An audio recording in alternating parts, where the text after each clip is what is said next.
What if the worries you've carried for years were never truly yours to hold?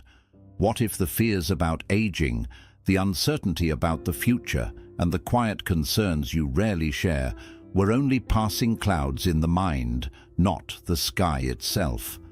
After 60, life shifts in ways few people fully prepare for. The world feels faster. Your body speaks to you in new ways. People you once relied on may no longer be close. And when the noise of earlier responsibilities fades, the mind often fills the silence with worry. Worry about health, worry about the future, worry about being alone, worry about time slipping away. But Buddhism offers a gentle truth. You are not meant to spend the later years of your life trapped in fear. You are meant to live these years with softness, joy, and deep inner peace. This video is not about forcing yourself to stay positive.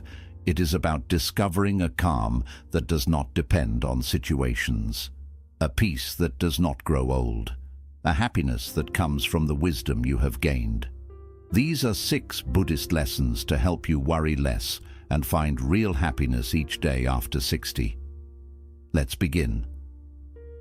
One of the most common teachings in Buddhism is simple yet freeing. You are the watcher of your thoughts, not their prisoner. After 60, the mind often grows louder, not because anything is wrong, but because life slows down on the outside and speeds up on the inside. You have more time to think, more time to reflect, and more time to imagine situations that may never happen.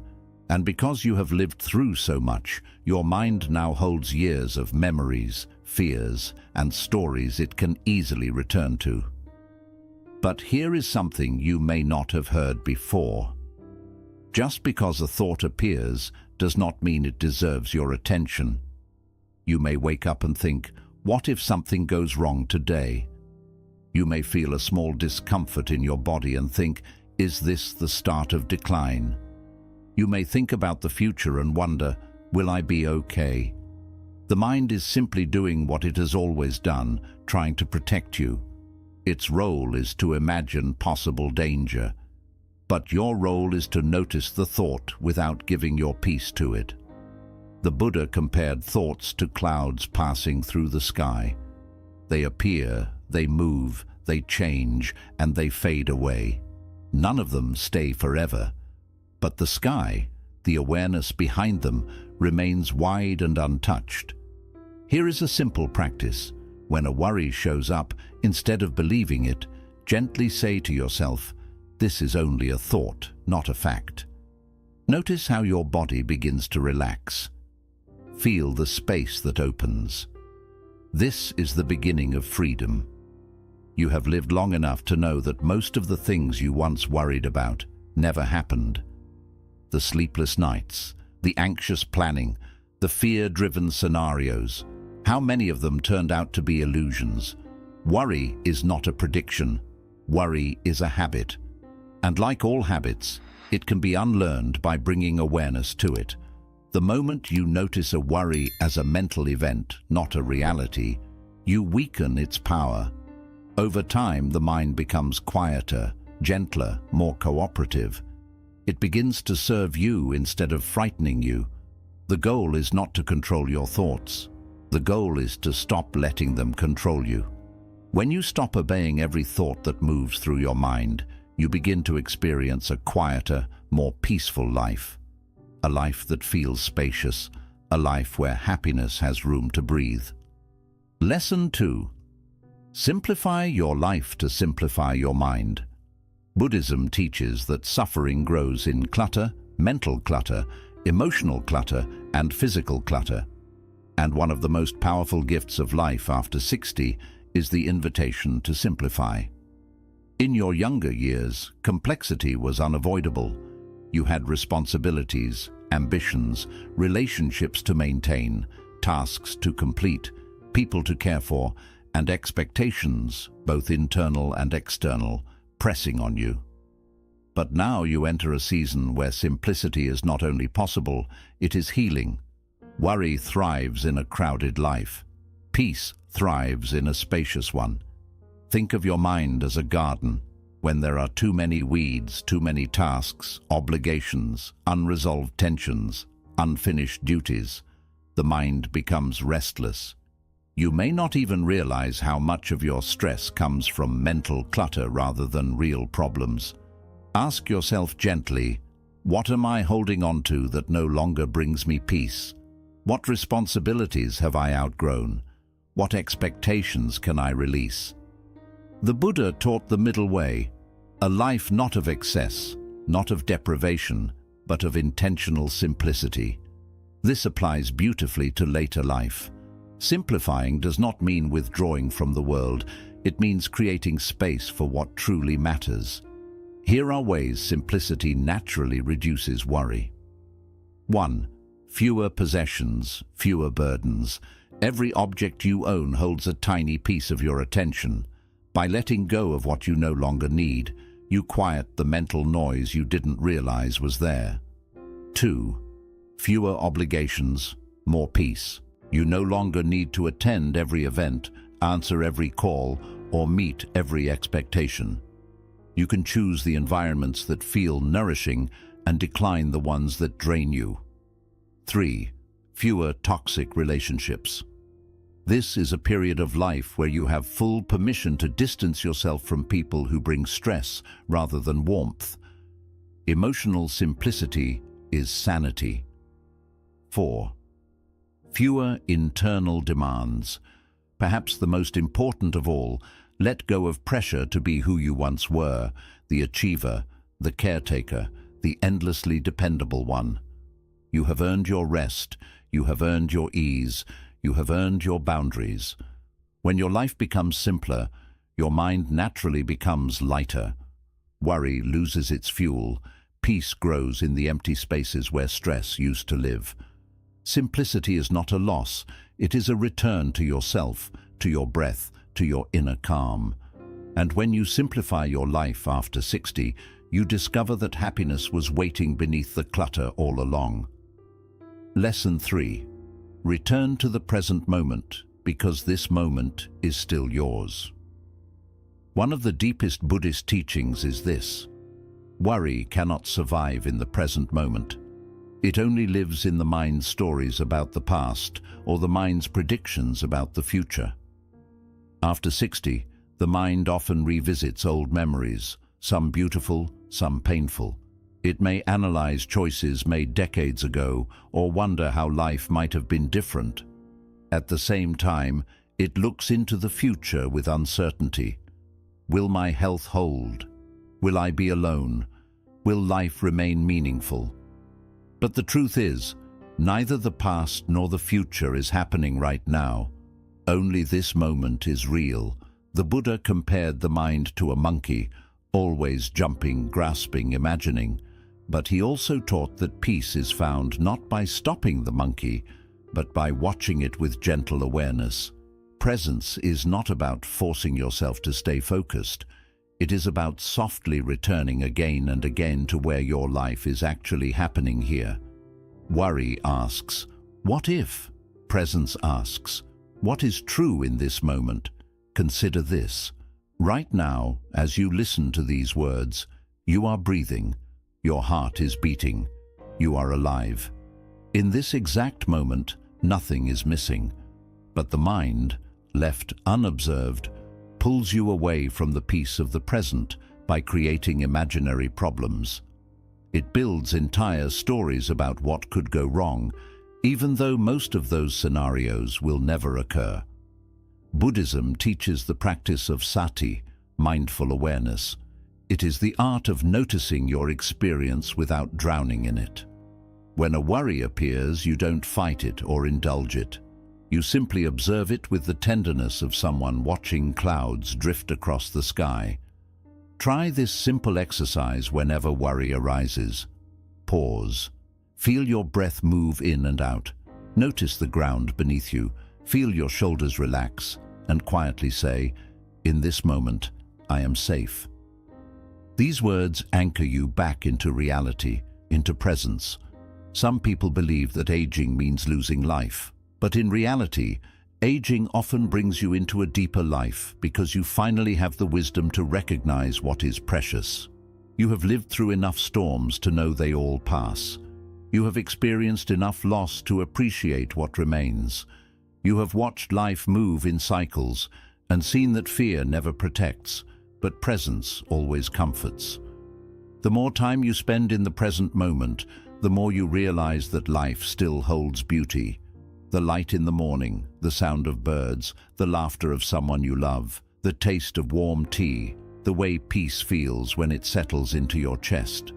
These small things, often overlooked in youth, become sacred in the later years, not because they changed, but because you have. Worry cannot take root in a mind that returns again and again to the here and now. You don't have to eliminate every anxious thought. You simply have to notice the difference between your life and your mind's imagination. The present moment is still yours, and it is the only place where happiness is possible. Lesson 4.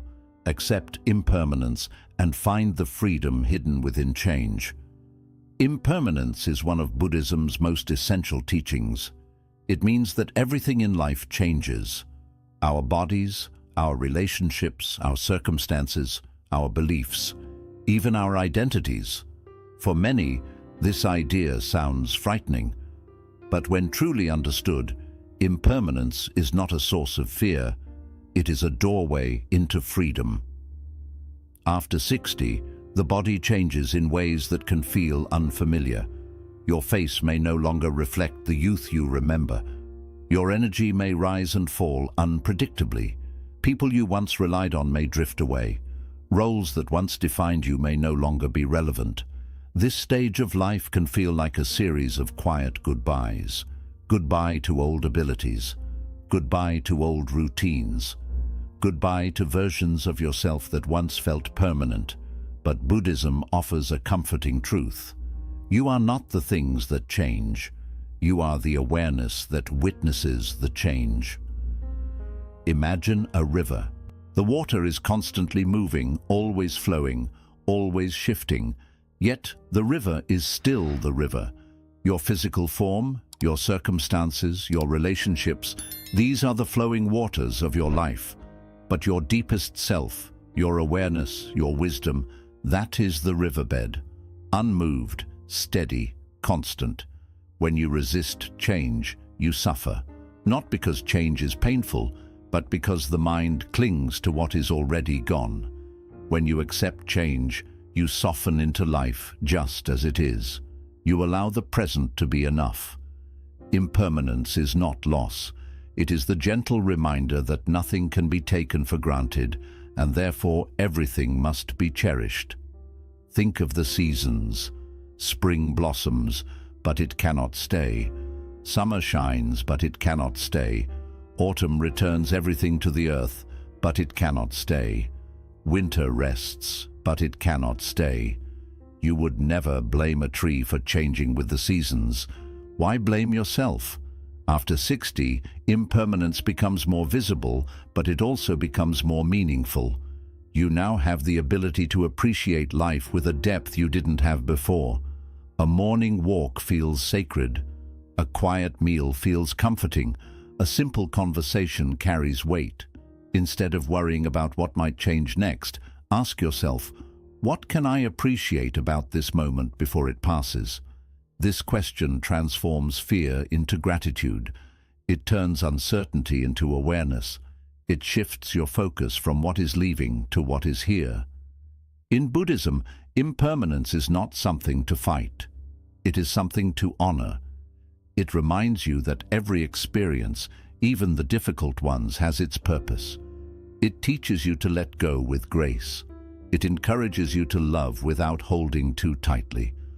The more you accept impermanence, the more you realize that happiness is not found in keeping life the same. It is found in embracing life as it unfolds. You cannot stop change, but you can stop fearing it, and once you do, you will discover a freedom that only wisdom can reveal. Lesson 5. Create daily joy through small rituals. Let happiness become a practice, not an accident. As we move into the later chapters of life, happiness often becomes misunderstood. Many people believe joy must come from big achievements, major events, or dramatic changes. But Buddhism teaches something profoundly different. True happiness grows from small, intentional rituals practiced every day. After 60, you may find that life has slowed down. The days may feel quieter, routines more predictable, and time more spacious. But this spaciousness is not emptiness. It is fertile ground for building a life rich with meaning. It is a time when simple joys, once overshadowed by responsibility, can now become your greatest treasures. Worry often fills the space that routine leaves behind. The mind looks for something to do, and when it cannot find a task, it invents fears. But small daily rituals give the mind something gentle to hold on to, something grounding, steadying, nourishing. A Buddhist monk once said, "Joy is not what you find. Joy is what you cultivate, and this cultivation can be incredibly simple." Here are some examples of rituals that bring calm, presence, and subtle happiness into everyday life. A morning mindfulness ritual. Before checking your phone or thinking about the day ahead, place your hand over your heart and take a slow breath. Whisper something kind to yourself, such as, "I am here. Today is a gift." This small ritual sets the tone for peace instead of worry. A tea or coffee practice. In Zen Buddhism, tea is not just a drink, it is a meditation. When you brew a warm cup, feel the warmth in your hands, inhale the aroma, taste each sip. This turns an ordinary routine into a grounding moment of presence. A daily outdoor moment. This could be a walk, sitting on a bench, or simply opening the window to feel the air. Nature gently dissolves anxiety. The sky, the trees, the breeze, they remind you of the vastness beyond your worries. A gratitude. Pause. Each evening, recall 3 small moments that brought you peace. Not big things, small ones. A pleasant conversation, a comforting meal, the softness of your pillow, the way sunlight touched your floor. This practice trains the mind to look for blessings instead of problems. A ritual of connection. Call one person you genuinely care about, not out of obligation, but out of warmth. Even a short conversation can nourish the heart.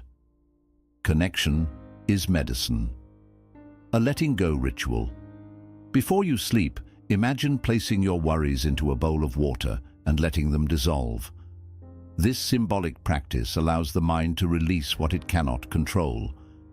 Rituals work because they transform ordinary moments into sacred pauses.